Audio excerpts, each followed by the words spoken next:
بسم اللہ الرحمن الرحیم۔ حضرت عبداللہ بن عباس رضی اللہ تعالی عنہ ارشاد فرماتے ہیں کہ ہم سے ابو سفیان رضی اللہ عنہ نے بیان فرمایا کہ ہرقل شاہ روم نے ان کے پاس قریش کے قافلے میں ایک آدمی بلانے کو بھیجا، اور اس وقت یہ لوگ تجارت کے لیے ملک شام گئے ہوئے تھے، اور یہ وہ زمانہ تھا جب رسول اللہ صلی اللہ علیہ وسلم نے قریش اور ابو سفیان سے ایک وقتی عہد کیا ہوا تھا۔ جب ابو سفیان اور دوسرے لوگ ہرقل کے پاس ایلیا پہنچے، جہاں ہرقل نے دربار طلب کیا تھا، اس کے گرد روم کے بڑے بڑے لوگ، علماء، وزراء، امراء بیٹھے ہوئے تھے۔ ہرقل نے ان کو اور اپنے ترجمان کو بلایا، پھر ان سے پوچھا کہ تم میں سے کون شخص مدعی رسالت کا زیادہ قریبی عزیز ہے؟ ابو سفیان کہتے ہیں کہ میں بول اٹھا کہ میں اس کا سب سے زیادہ قریبی رشتہ دار ہوں۔ یہ سن کر ہرقل نے حکم دیا کہ اس کو یعنی ابو سفیان کو میرے قریب لا کر بٹھاؤ، اور اس کے ساتھیوں کو اس کے پیٹھ کے پیچھے بٹھا دو۔ پھر اپنے ترجمان سے کہا کہ ان لوگوں سے کہہ دو کہ میں ابو سفیان سے اس شخص یعنی محمد صلی اللہ علیہ وسلم کے حالات پوچھتا ہوں۔ اگر یہ مجھ سے کسی بات میں جھوٹ بول دے تو تم اس کا جھوٹ ظاہر کر دینا۔ ابو سفیان کا قول ہے کہ خدا کی قسم، اگر مجھے یہ غیرت نہ آتی کہ یہ لوگ مجھ کو جھٹلائیں گے تو میں آپ صلی اللہ علیہ وسلم کی نسبت ضرور غلط گوئی سے کام لیتا۔ خیر، پہلی بات جو ہرقل نے مجھ سے پوچھی وہ یہ کہ اس شخص کا خاندان تم لوگوں میں کیسا ہے؟ میں نے کہا وہ تو بڑے اونچے عالی نسب والے ہیں۔ کہنے لگا اس سے پہلے بھی کسی نے تم لوگوں میں ایسی بات کہی تھی؟ میں نے کہا نہیں۔ کہنے لگا اچھا، اس کے بڑوں میں کوئی بادشاہ ہوا ہے؟ میں نے کہا نہیں۔ پھر اس نے کہا بڑے لوگوں نے اس کی پیروی اختیار کی ہے یا کمزوروں نے؟ میں نے کہا نہیں، کمزوروں نے۔ پھر کہنے لگا اس کے تابع دار روز بڑھتے جاتے ہیں یا کوئی ساتھی چھوڑ کر بھی جاتا ہے؟ میں نے کہا نہیں۔ کہنے لگا کیا اپنے اس دعوی نبوت سے پہلے کبھی کسی بھی موقع پر اس نے جھوٹ بولا ہے؟ میں نے کہا نہیں، اور اب ہماری اس سے صلح کی ایک مقررہ مدت ٹھہری ہوئی ہے، معلوم نہیں وہ اس میں کیا کرنے والا ہے۔ ابو سفیان کہتے ہیں میں اس بات کے سوا اور کوئی جھوٹ اس گفتگو میں شامل نہ کر سکا۔ ہرقل نے کہا کیا تمہاری اس سے کبھی لڑائی بھی ہوتی ہے؟ میں نے کہا ہاں۔ بولا پھر تمہاری اور اس کی جنگ کا کیا حال ہوتا ہے؟ میں نے کہا لڑائی ڈول کی طرح ہے، کبھی وہ ہم سے میدان جنگ جیت لیتے ہیں اور کبھی ہم ان سے جیت لیتے ہیں۔ ہرقل نے پوچھا وہ تمہیں کس بات کا حکم دیتا ہے؟ میں نے کہا کہ وہ کہتا ہے کہ صرف ایک اللہ ہی کی عبادت کرو، اس کا کسی کو شریک نہ بناؤ، اور اپنے باپ دادا کی یعنی شرک کی باتیں چھوڑ دو، اور ہمیں نماز پڑھنے، سچ بولنے، پرہیزگاری اور صلح رحمی کا حکم دیتا ہے۔ یہ سب سن کر پھر ہرقل نے اپنے ترجمان سے کہا کہ ابو سفیان سے کہہ دے کہ میں نے تم سے اس کا نسب پوچھا تو تم نے کہا کہ وہ ہم میں عالی نسب ہے، اور پیغمبر اپنی قوم میں عالی نسب ہی بھیجے جایا کرتے ہیں۔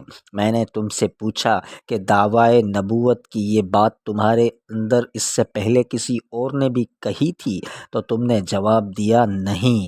تب میں نے اپنے دل میں کہا کہ اگر یہ بات اس سے پہلے کسی نے کہی ہوتی تو میں سمجھتا کہ اس شخص نے بھی اسی بات کی تقلید کی ہے جو پہلے کہی جا چکی ہے۔ میں نے تم سے پوچھا کہ اس کے بڑوں میں کوئی بادشاہ بھی گزرا ہے؟ تم نے کہا کہ نہیں۔ تو میں نے دل میں کہا کہ ان کے بزرگوں میں سے کوئی بادشاہ ہوا ہوگا تو کہہ دوں گا کہ وہ شخص اس بہانے اپنے آباء و اجداد کی بادشاہت اور ان کا ملک دوبارہ حاصل کرنا چاہتا ہے۔ اور میں نے تم سے پوچھا کہ اس بات کے کہنے یعنی پیغمبری کا دعویٰ کرنے سے پہلے تم نے کبھی اس کو دروغ گوئی کا الزام لگایا ہے؟ تم نے کہا کہ نہیں۔ تو میں نے سمجھ گیا کہ جو شخص آدمیوں کے ساتھ دروغ گوئی سے بچے وہ اللہ کے بارے میں کیسے جھوٹی بات کر سکتا ہے۔ اور میں نے تم سے پوچھا کہ بڑے لوگ اس کے پیرو ہوتے ہیں یا کمزور آدمی؟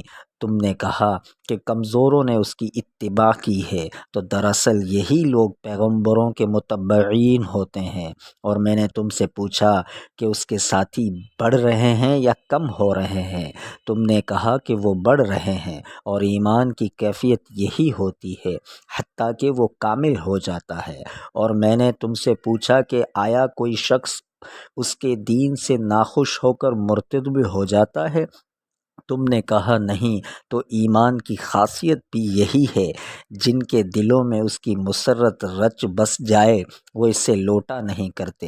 اور میں نے تم سے پوچھا کہ آیا وہ کبھی عہد شکنی کرتے ہیں؟ تم نے کہا نہیں۔ پیغمبروں کا یہی حال ہوتا ہے، وہ عہد کی خلاف ورزی نہیں کرتے۔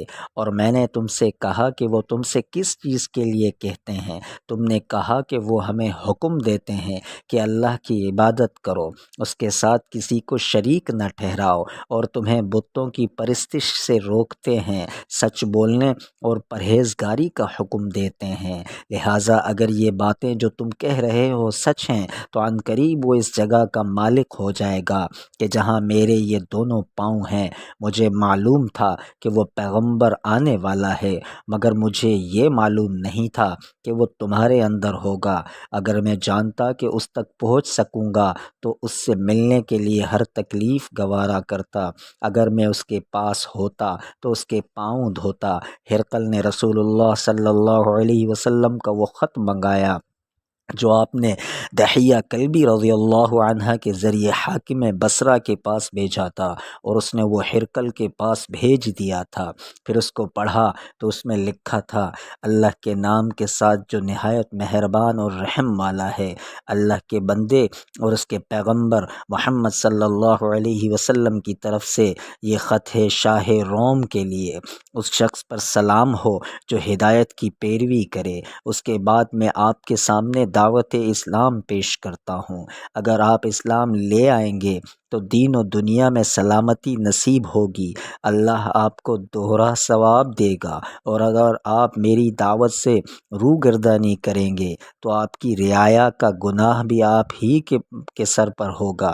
اور اے اہل کتاب، ایک ایسی بات پر آ جاؤ جو ہمارے اور تمہارے درمیان یکساں ہے، اور وہ یہ کہ ہم اللہ کے سوا کسی کی عبادت نہ کریں اور کسی کو اس کا شریک نہ ٹھہرائیں، اور نہ ہم میں سے کوئی کسی کو خدا کے سوا اپنا رب بنائے۔ پھر اگر وہ اہل کتاب اس بات سے منہ پھیر لیں تو مسلمانوں، تم ان سے کہہ دو کہ تم مانو یا نہ مانو، ہم تو ایک ہی خدا کی اطاعت گزار ہیں۔ ابو سفیان کہتے ہیں جب ہرقل نے جو کچھ کہنا تھا کہہ دیا اور خط پڑھ کر فارغ ہوا تو اس کے ارد گرد بہت شور و غوغا ہوا، بہت سی آوازیں اٹھی اور ہمیں باہر نکال دیا گیا۔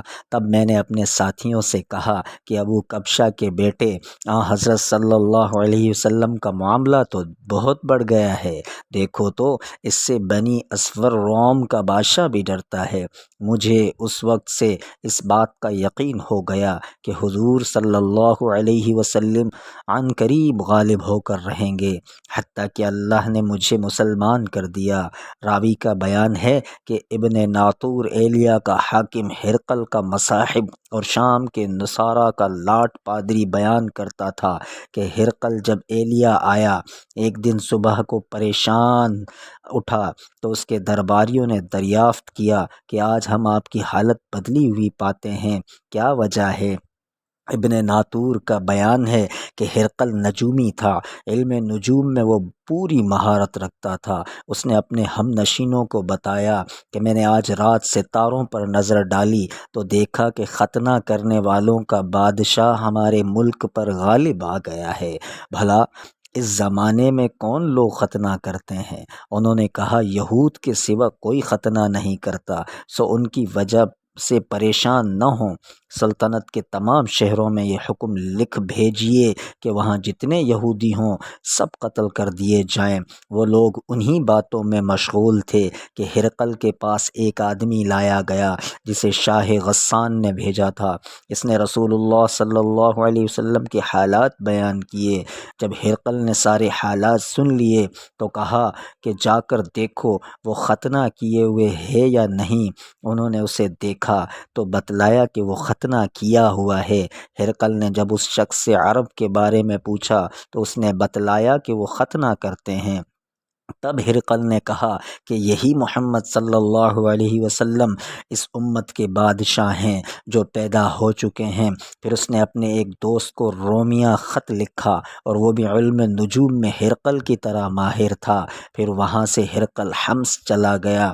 ابھی حمص سے نکلا نہیں تھا کہ اس کے دوست کا خط اس کے جواب میں آ گیا۔ اس کی رائے بھی حضور صلی اللہ علیہ وسلم کے ظہور کے بارے میں ہرقل کے موافق تھی کہ محمد صلی اللہ علیہ وسلم واقعی پیغمبر ہیں۔ اس کے بعد ہرقل نے روم کے بڑے آدمیوں کو اپنے حمص کے محل میں طلب کیا اور اس کے حکم سے محل کے دروازے بند کر لیے گئے۔